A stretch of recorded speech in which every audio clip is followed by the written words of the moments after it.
Story. You know, a video that spreads rapidly through online media is known as a viral video. One such distasteful viral footage of a gunman shooting dead 3 young men in the southeast of Nigeria has come to light. The attacker is suspected to be a member of the outlawed Indigenous People of Biafra, IPOB. The utterly disgusting video with voices in Igbo is reported to have taken place in the southeast. Insecurity remains a frontline question in our country. CKN. It is. Having to do with your region. Yeah, my region, my state, and also my constituency, as it were. The incident in question happened somewhere around Okigwe.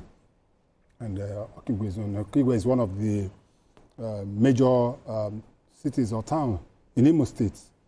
And over the years, for some time now, non-state actors have been taking practically the city by the jugular. And what we're having is a lot of insecurity within those houses. And it is quite unfortunate.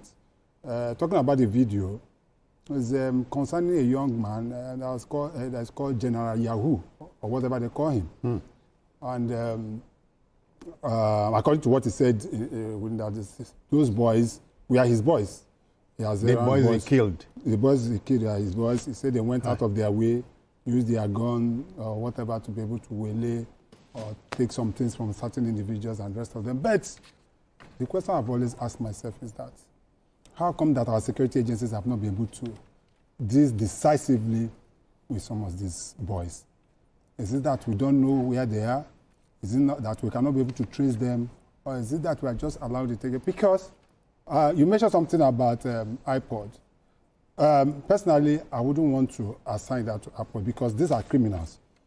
If you look at the... So for me, yes, you have named him as a so-called General Yahoo. As I say, non-state actors. I agree. Yes, but then, do you believe in any such thing as an unnamed, unknown gunmen? Of course.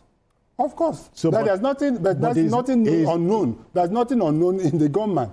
You've seen the video. You've seen the video. Okay. This picture is everywhere. And the question I've always asked, and let us try to. There's a difference between people going about genuine agitation and criminals.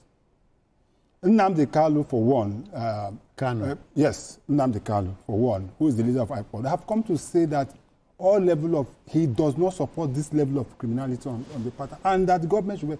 Don't forget that there are some people came out and stay at home. Yes, that is what I'm saying. He, as the leader of IPOD, have come out to say that should be nothing like stay at home in the southeast.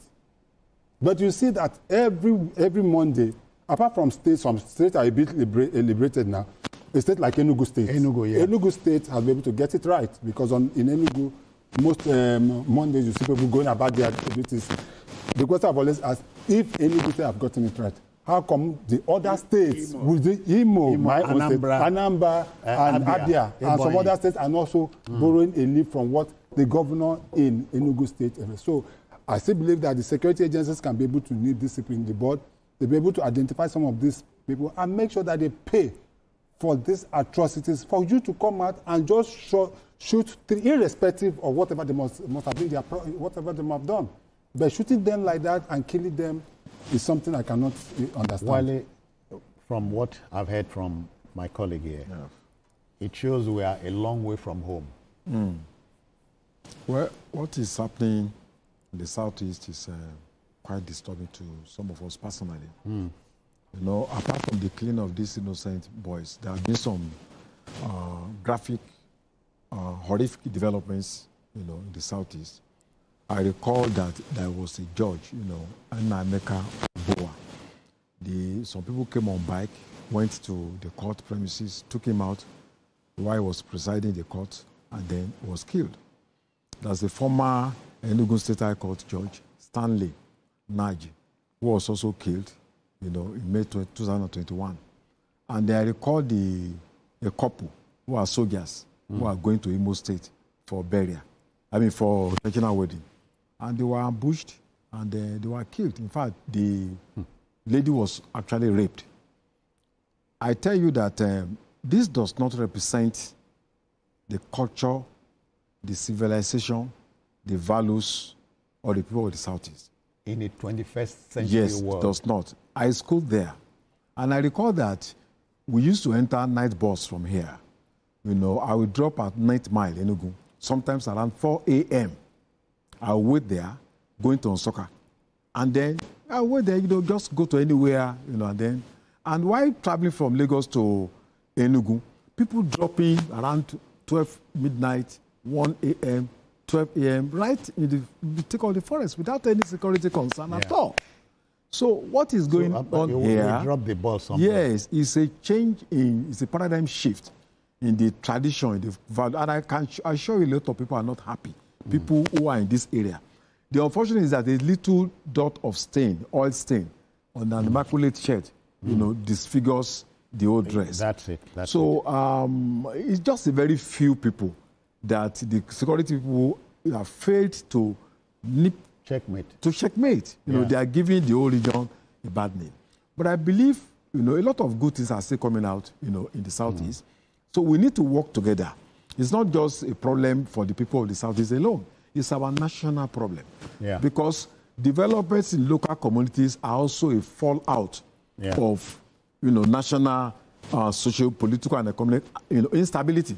So I believe that the state governors primarily needs a lot to do, and also the federal government needs to collaborate with them so that we can, you know, get to the root of this problem and then arrest the problem. As CKN just said, the magic of Governor Peter Mbah of Enugu can be replicated. Sure. I know that BKO is scandalized by this development. BKO, if you oblige us one more time, are you there? I am really ashamed that in my country this kind of carnage can happen. There is no reason in the world for non-state actors to hold a people by the jugular, especially Imo and Anambra. These two states constitute the epicenter of the violence going on in the southeast of our country. You hardly hear of such killings in Ebonyi. I'm not saying that those killings don't happen, but they are very, very minimal. And then Enugu has found a way to protect the people. Yes. On Mondays, people out of fear still refuse to go to school, still refuse to go to work, despite the fact that Eze Chukwuemeka and the late Ifeanyi Ubah were able to extract a commitment from Mazi Nnamdi Kanu that there will no longer be sit-at-home in the Southeast. Initially, what IPOB decided was that sit-at-home should happen only on days when Nnamdi Kanu is being brought to court. But when Eze Chukwuemeka of Enugu Aguleri, Obugad, went to see him in the DSS detention facility, they told him, look, the economy of the Southeast is suffering. People like to open their containers on Monday mornings. That is no longer happening. People are now diverting their cargo to neighboring states, like Akwa Ibom, like Delta. They then said, look, since you love these people so much, you will not want to see them suffer. That was why he said, okay, from now on, no more sit at home. Whether on the day they are bringing me to court or any other day for that matter, no more sit at home. But the criminals who are holding the people of the Southeast to ransom have continued to enforce it at home. Cultists have hijacked the struggle. They are the ones who are now killing people. How do you line up 3 boys, tie them together, and pump bullets into them? You said that they robbed some motorists. They dispossessed them of their phones. You then ask them, were those I said motorists, passengers, were they Fulanis? And they said no. The next thing, you just open fire. Right. How do people, and to imagine that this kind of nonsense will happen and it will be recorded to be played on social media? The security forces in our country have an obligation to fish out this guy and make an example of him. Nobody can be bigger than the state. And no terrorist can defeat the state. It's not possible. Yeah. Yeah. Whether you are Bello Tuji or you are Kachala, one day the state will defeat you. So that message has to be sent out there.